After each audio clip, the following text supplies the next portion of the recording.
तो भारतीय बाजारों के लिए गुरुवार का सत्र वैसे तो ठीक ठाक रहा। आज खरीदारी भी देखने को मिली है, लेकिन हायर लेवल से बिकवाली भी आते हुए दिखाई पड़ी और बहुत हद तक स्टॉक स्पेसिफिक स्टोरीज थी। मिड कैप में खरीदारी थी, लेकिन बाकी सारे इंडिसेस बिकवाली में थे।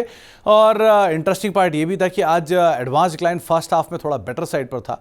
2 शेयर बढ़ने वाले, 1 शेयर गिरने वाला था, लेकिन धीरे धीरे वो बढ़कर वापस आंकड़ों के अंदर फेरबदल होता हुआ दिखाई पड़ा आखिरी के आर तक। पहले इंडिसेस लेकर आइए किस तरह की स्थितियां देखने को मिली निफ्टी के अंदर। निफ्टी और सेंसेक्स दोनों फ्लैट रहे, निफ्टी भी और सेंसेक्स भी। मिड कैप इंडेक्स करीब 1/4% के आसपास की बढ़त के साथ बंद हुआ। स्मॉल कैप में करीब 0.5% के आसपास की बिकवाली देखने को मिली। निफ्टी आईटी इंडेक्स रफली 1% के आसपास की बिकवाली के साथ बंद हुआ और निफ्टी बैंक करीब 1/4% के आसपास की गिरावट यहां पर भी आते हुए दिखाई पड़ी। तो मेजरली मार्केट्स के अंदर आज थोड़ा बहुत सपोर्टिव बाइंग जो था वो मिड कैप में था, लेकिन बाकी सारे इंडिसेस के अंदर आज में जो प्रेशर है वो बनता हुआ दिखाई पड़ा। इसके अलावा आज निफ्टी के बढ़ने वाले शेयरों में टाटा स्टील का नाम शुमार था। 3% की खरीदारी यहां आते हुए दिखाई पड़ी। फार्मा में थोड़ी बहुत बाइंग थी, इसको सन फार्मा लीड कर रहा था। 3% की खरीदारी यहां देखने को मिली। बजाज फिनसर्व जो कि 3% के आसपास की बढ़त के साथ बंद हुआ और बजाज फाइनेंस जो कि करीब 2.5% के आसपास की बढ़त के साथ बंद होता हुआ दिखाई पड़ा। निफ्टी गिरने वाले शेयरों की अगर बात की जाए तो आज अदानी एंटरप्राइज में दबाव था, अदानी पोर्ट में दबाव था, हीरो मोटोकॉर्प में करीब 1.5% बिकवाली, साल के नए लोज बने और इन्फोसिस करीब 1.5% के आसपास की बिकवाली के साथ ये भी कामकाज करता हुआ दिखाई पड़ा। मिड कैप के बढ़ने वाले शेयरों की अगर बात की जाए तो आज मुथूट फाइनेंस लीड कर रहा था। नंबर्स आया और नंबर्स का इंपैक्ट 6-6.5% के आसपास की बढ़त वहां पर आते हुए दिखाई पड़ी। गिरने इसके अलावा एसबीआई कार्ड लगातार एक आउट परफॉर्मेंस यहां पे बनी हुई है, 5-5.5% की तेजी के साथ कामकाज करता हुआ दिखाई पड़ा। गोदरेज प्रॉपर्टीज में 5% का उछाल रहा और steel authority of India limited करीब 4% की तेजी यहां पर आते हुए दिखाई पड़ी। मिड कैप के गिरने वाले शेयरों में आज प्रेशर था। वोल्टास में 4% के आसपास का दबाव यहां बंदा हुआ दिखाई पड़ा।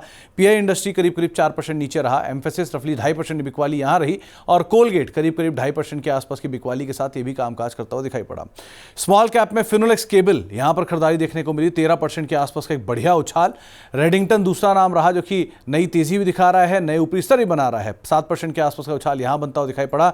5 स्टार फाइनेंस में करीब 3% की तेजी रही और क्रेडिट एक्सिस ग्रामीण रफली 3% के आसपास की बढ़त के साथ ये भी कामकाज करता हुआ दिखाई पड़ा।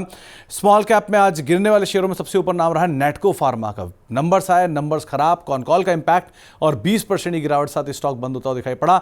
एजिस लॉजिस्टिक्स 8.5% के आसपास का दबाव यहां पर आता हुआ दिखाई पड़ा। रेडको खैतान 5% नीचे रहा और एसडब्ल्यू सोलार करीब 4.5% के आसपास की बिकवाली के साथ ये स्टॉक भी बंद होता हुआ दिखाई पड़ा। तो यहां पर भी काफी हद तक प्रेशर था। एफएनओ में लीड करने वाले शेयरों में मुथूट फाइनेंस 6.5% के आसपास की तेजी यहां पर है। एसबीआई कार्ड करीब 5.5% के आसपास की तेजी के साथ ये भी कामकाज कर रहा है।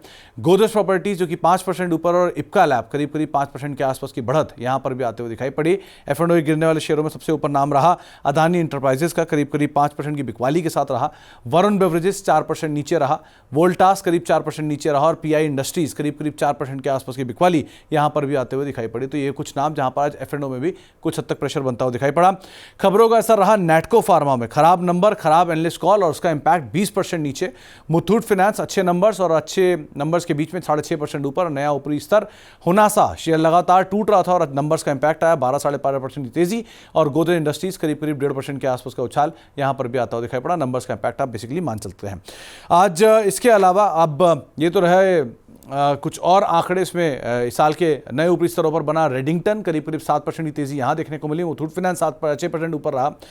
एसबीआई कार्ड करीब 5.5% की तेजी के साथ साल के नए ऊपरी स्तरों पर पहुंचा और कोटक महिंद्रा बैंक भी न्यूज फ्लोज का इंपैक्ट और अदरवाइज भी तेजी साल के नए ऊपरी स्तरों पर पहुंचता हुआ दिखाई पड़ा। साल के नए निचले स्तर बनाए पीआई इंडस्ट्रीज ने, बालाजी अमाइन ने, केएसबी पंप या केएसबी लिमिटेड ने और गोदरेज कंज्यूमर ने, जो कि साल के नए निचले स्तर बनाते हुए दिखाई पड़े। और साथ ही साथ कुछ और भी नाम हैं जो कि साल के नए निचले स्तरों पर पहुंचे, जैसे कि एस्ट्रल लिमिटेड हुआ, कोलगेट हुआ, हीरो मोटोकॉर्प हुआ और डीएलएफ जैसे कुछ नाम हुए जो कि साल के नए निचले स्तर बनाते हुए दिखाई पड़े। ये तो रही आज तक की बात, लेकिन अब कल के इवेंट, कल 14 फरवरी है, वैलेंटाइंस डे का दिन है। इसके अलावा म्यूनिक सिक्योरिटी कॉन्फ्रेंस में रूस यूक्रेन के प्लान की घोषणा जो है वो हो सकती है। पीएम मोदी और ट्रंप साहब की बैठक है। भारतीय समय अनुसार आज रात, आधी रात को ये मीटिंग होगी, लेकिन ये कल सुबह इसका एक इंपैक्ट आता हुआ दिखाई पड़ेगा, तो उसके ऊपर भी आपको नजर रखनी होगी।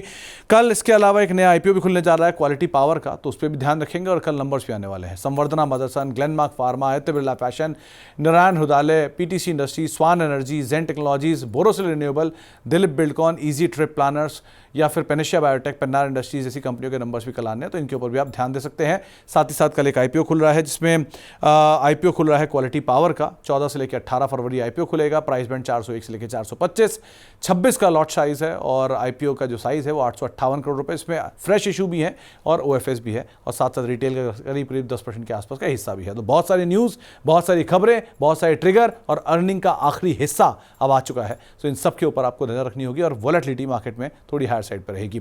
ये रणनीति कल के लिए आशीष बहेती मानते हैं कि आप बिकवाली करके चलेंगे। निफ्टी में 23,350 आपका एक स्टॉप लॉस रहेगा और 22,800 के टारगेट के लिए आप बिकवाली करेंगे। निफ्टी बैंक में भी आप बिकवाली करके चलेंगे किसी भी तेजी में। 49,700 के इर्द गिर्द बिकवाली करिए, 50,000 आपका स्टॉप लॉस और 49,100 के टारगेट के लिए आप तेजी में बिकवाली करके चल सकते हैं। तो ये रणनीति आपको कल के लिए बताई गई है। इन सब के हिसाब से ही आप अपनी रणनीति तय करिएगा।